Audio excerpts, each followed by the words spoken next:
जैसा कि आप देख सकते हैं, एलपीजी संकट और ईरान जंग के बाद जो तेल संकट भारत के सामने मुंह बाहे खड़ा है, उसके खिलाफ विपक्ष संसद में प्रदर्शन कर रही है।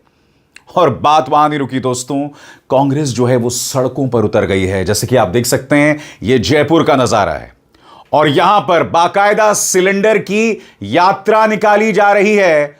सिलेंडर की अर्थी निकाली जा रही है क्योंकि विपक्ष का कहना है कि हमारे सामने जो तेल संकट दिखाई दे रहा है, प्रधानमंत्री नरेंद्र मोदी को वो बिल्कुल भी दिखाई नहीं देता। बकौल प्रधानमंत्री, जैसे हमने कोविड का समाधान किया था वैसे ही इस संकट का समाधान होगा। और ईश्वर ना करे वैसा हो, क्योंकि आप और हम सब जानते हैं कि कोविड के दौरान सड़कों पर त्राहिमाम था। हकीकत यह है दोस्तों कि राहुल गांधी ये मुद्दे लगातार संसद में उठा रहे हैं। उनके सवालों का जवाब देने के बजाय भारतीय जनता पार्टी, उनके नेता और उनके मंत्री उनके पाजामे पर टिप्पणी कर रहे हैं। मैं मजाक नहीं कर रहा हूं दोस्तों, उनके पाजामे पर टिप्पणी की थी इस महानुभव सांसद और मंत्री गिरिराज सिंह ने। और भारतीय जनता पार्टी का यह वाहियात और विवादास्पद सांसद निशिकांत दुबे, इन्हें तो इस बात पर प्रॉब्लम है कि राहुल गांधी मकर द्वार में चाय पी रहे थे। राहुल गांधी का तीर जो है निशाने पर लगा है, वो इस बात से साबित हो रहा है कि राहुल गांधी के सवालों का जवाब देने के बजाय अनर्गल बातों में देश की जनता के ध्यान को भटकाया जा रहा है। सड़क पर कांग्रेस उतरी है मगर इनके पास सवालों का जवाब नहीं है। सबसे पहले मैं आपको शिया समुदाय से नेता कल्बे जव्वाद साहब का एक बयान सुनाना चाहता हूं। वो इस सरकार से सवाल पूछ रहे हैं कि जब सुप्रीम लीडर खामेनी की मौत हुई, यह सरकार खामोश रही। जब स्कूल में बच्चों को मार दिया गया, यह सरकार खामोश रही। क्या इस सरकार को इस बात का अंदाजा है कि आपके इस रुख की वजह से देश को कितना नुकसान पहुंच रहा है? सुनिए क्या कह रहे हैं कल्बे जव्वाद साहब। जो अत्याचार कर रहा है अमेरिका, कि बिल्कुल डिफेंसलेस है, ईरान के ऊपर हमले कर रहा है, बड़े बड़े 15-15 हज़ार किलो के बम गिरा रहा है, पाकि पब्लिक को मार रहा है, उसको कंडेम हमारा मुल्क नहीं कर रहा है। ये बहुत शर्म की बात है। हमारा मुल्क तो इतना ख़राब रवैया अख्तियार किए है ईरान के साथ, और ईरान वाले हमारे साथ रहम का रवैया कर रहे हैं। उन्होंने हिंदुस्तान को इजाज़त दी है कि वो अपने तेल के जहाज़ ला सकते हैं। तो शर्म आना चाहिए हमारे मुल्क को कि हम तो उनके साथ बदतमीजियाँ कर रहे हैं और वो हमारे साथ रहम कर रहे हैं। तो अपना रवैया बदलना चाहिए हमारे मुल्क को, और अमेरिका की ग़ुलामी से बाहर आना चाहिए, इसराइल की ग़ुलामी से बाहर आना चाहिए। और उसके बाद ईरान जो मजलूम है, जिस पर अत्याचार हो रहा है, जिस पर हमले किए गए, जहाँ के रहबर को मार दिया गया है, जहाँ वहाँ की बच्चियों को मार दिया गया है, कोई कंडेम नहीं कर रहा। उसको इतनी बेशर्मी बेगैरती है हमारे मुल्क पर और दूसरे मुल्कों पर, कोई कंडेम नहीं कर रहा। उसको कंडेम करे और अमेरिका को हमला करने से रोका जाए, वरना सारी दुनिया अमेरिका और इसराइल का बाइकाट करे। और इत्तेफाकन दोस्तों, प्रधानमंत्री नरेंद्र मोदी ने ईरान के राष्ट्रपति मसूद पेजेश्कियां से बात की है, मगर उस पूरी बातचीत में कहीं पर भी सुप्रीम लीडर खामेनी की मौत का जिक्र नहीं है, नंबर 1। नंबर 2, जो बच्चे मारे गए उसका भी जिक्र नहीं है। और सबसे शॉकिंग बात, इस बात का जिक्र होना चाहिए था मगर उस पर खामोश बने हुए हैं। प्रधानमंत्री नरेंद्र मोदी एक रेलवे स्टेशन पहुंचकर झंडा हिला रहे हैं साहब। प्राथमिकताएं देखिए, अब भी जहन में चुनाव है, यानी कि भारतीय जनता पार्टी से चुनाव लड़वा लीजिए साहब, उसमें ये लोग अव्वल हैं। मगर जब मुद्दों की बात आती है तो मुद्दों से भागते हैं। यह अपने आप में एक हकीकत है। सुनिए इस बारे में क्या कह रहे हैं आम आदमी पार्टी सांसद संजय सिंह। कल भारत के प्रधानमंत्री ने ईरान के राष्ट्रपति से बातचीत की और उसको लेके एक ट्वीट किया लंबा चौड़ा। इससे स्पष्ट हो गया, जो पहले दिन से हम लोग कह रहे थे, बार बार मैं कह रहा था, हमारी पार्टी के नेता अरविंद केजरीवाल जी कह रहे थे, सारे लोग कह रहे थे कि भाई आपको ईरान से बात करना चाहिए, आपको भारत के हितों का ध्यान रखना चाहिए। ईरान आपका परंपरागत मित्र है, उसने ऊर्जा क्षेत्र में बराबर आपको सुरक्षा प्रदान की है, सस्ता तेल दिया है, रुपए में तेल दिया है, उससे बात करो। लेकिन प्रधानमंत्री अमेरिका और इजराइल की चमचागिरी में पिछलग्गू बन के इस तरह से उनके मुरीद हो गए थे कि उन्होंने 8 देशों के प्रमुखों से बातचीत की। अमेरिका और इजराइल के ईरान पर हमले के बाद और गल्फ कंट्रीज में, खाड़ी देशों में अमेरिका के एयरबेस पे हमले के बाद 8 देशों से बातचीत की, 8 देश के प्रमुखों से बातचीत की, ईरान से बात नहीं की। और इनके चेले जितने थे वो कहते थे, अरे आप लोगों को विदेश नीति क्या पता है, अरे जितना महामानव को पता है तुम लोगों को क्या पता है। हम फिर भी दोहराते रहे, भाई ऊर्जा का संकट हिंदुस्तान में आ सकता है, बातचीत करके रखो। प्रधानमंत्री ने बात नहीं की। ईरान के सुप्रीम लीडर मारे गए, खामिनेई की मौत पर, उनकी हत्या पर एक शब्द शोक का प्रधानमंत्री नहीं बोले। 160 स्कूली बच्चे मारे गए, जिसकी निंदा आलोचना अमेरिका तक में हो रही है, दुनिया के तमाम देशों में हो रही है, प्रधानमंत्री नहीं बोले। और मैं आपको बतलाना चाहता हूं दोस्तों, कल ही राहुल गांधी ने संसद में तेल मंत्री हरदीप पुरी को घेरा था। और हरदीप पुरी जैसे ही अपनी बात कहने के लिए उठे तो लोग चिल्लाने लगे, सांसद चिल्लाने लगे कि देखो देखो कौन आया, एप्स्टीन का यार आया। सुनिए वो नजारा क्या था। With the central supply and information framework. Commercial LPG has been regulated to prevent black marketing, not to penalize the hospitality sector. और जिस जॉर्ज सोरोस के नाम पर भारतीय जनता पार्टी प्रहार करती रहती है राहुल गांधी पर, राहुल गांधी ने सबूत देकर हरदीप पुरी को घेर लिया और कहा कि आपकी बेटी को सीधे तौर पर जॉर्ज सोरोस मदद कर रहे थे। राहुल गांधी ने जो बात कही उसे कॉन्ट्रडिक्ट नहीं किया, उसे भाजपा ने अब तक गलत नहीं ठहराया। अनर्गल मुद्दों के जरिए ध्यान भटकाने की कोशिश की जा रही है, मगर जो बात राहुल गांधी ने कही उसे अब तक गलत नहीं साबित किया गया। सुनिए क्या हुआ था। We have a gentleman sitting here who is the oil minister. He himself has said that he is a friend of Mr. Epstein. Sir, I'm talking about oil security, sir. Sir, I'm talking about oil national. I'm talking about economic security, sir. Sir, here I have a document which shows that his daughter has received money from George Soros.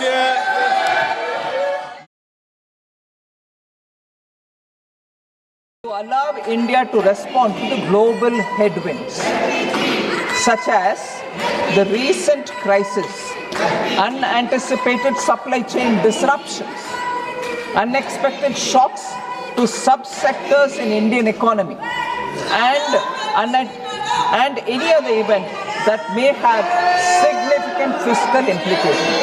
So, in anticipation of what cannot be anticipated, we are coming up with economic stabilization fund. Now, therefore, sir, it's an irony that even when I'm talking about how the government is preparing for ourselves to face any unexpected events, inclusive of supply chain disruption, inclusive of LPG, they're not willing to hear the reply. They want to have their own agenda.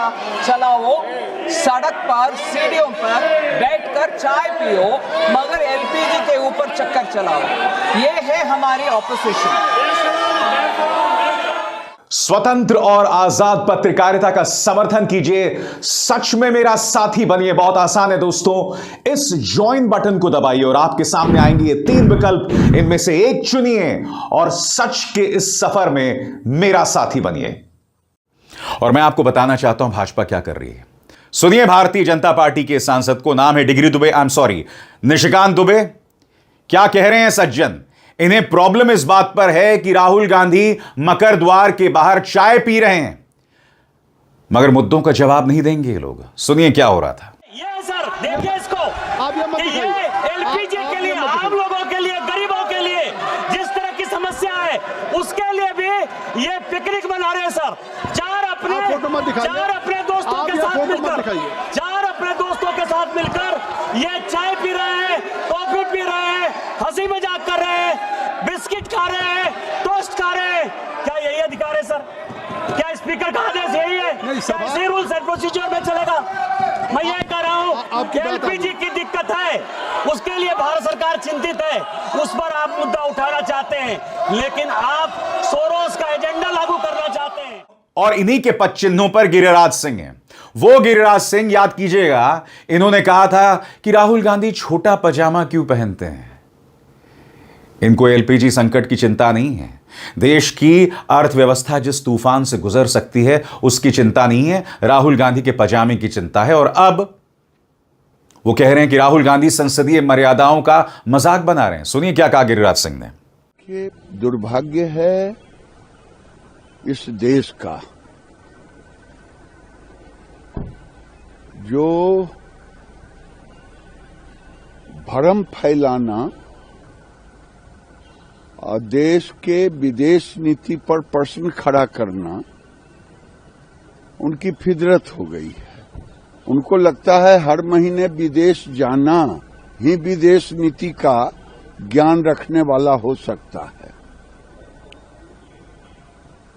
मकर द्वार पर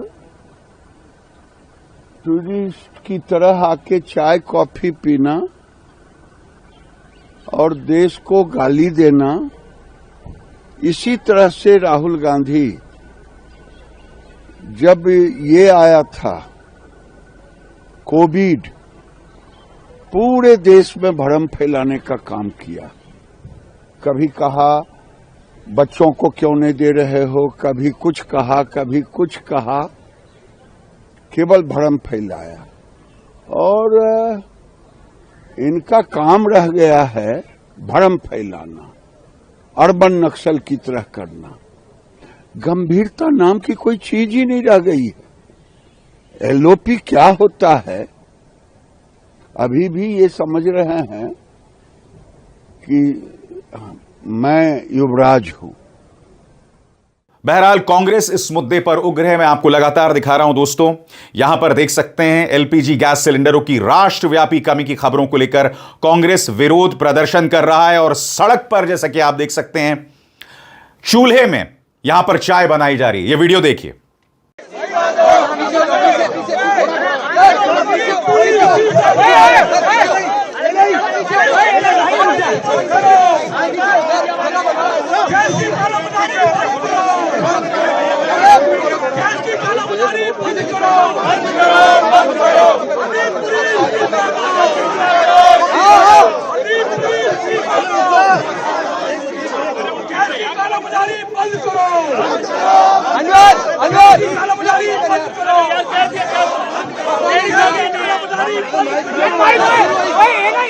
विपक्ष हमलावर है।